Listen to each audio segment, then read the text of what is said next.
today's question is what are external ID in Salesforce, okay, and when to use them, okay. So whenever you used to create any custom field in Salesforce, so where you provide the label name and the name of your field, so if you scroll down a bit, there will be the different checkboxes are there. One is the required, another is unique, and then the external ID one. So if you mark this checkbox external ID as true, then your this field will be created as a external ID, okay. So the field type can be email, text, phone number, auto number, and all, okay. This is how we used to create the external ID field, okay. Now next is what are their uses and when do we require this field, okay.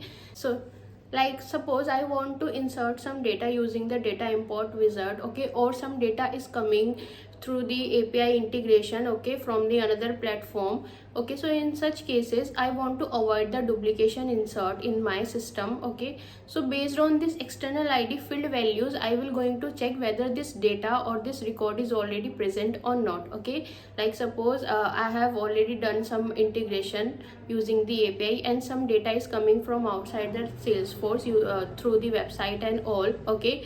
Now based on I will whenever I used to insert that data in Salesforce, so based on this external ID I will going to check whether this record is already present or not. If present, then I will going to perform an update operation over there, okay. So it can update the new values, okay. So this is how you will going to use this external ID to identify the duplicates whenever the data is coming outside the Salesforce, okay.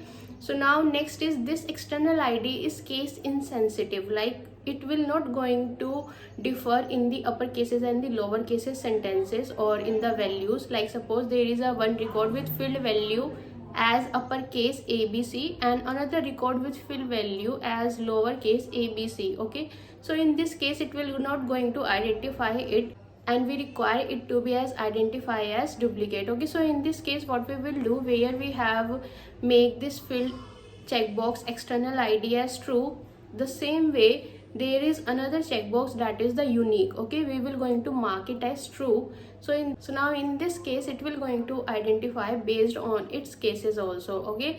Now it ABC uppercase and lowercase will be identified as one record only, okay, as a duplicate, and in this case it will going to update it. So hope this find useful, and if you are having any queries related to external ID, do let me know in the comment section, okay. We'll meet you soon in next video.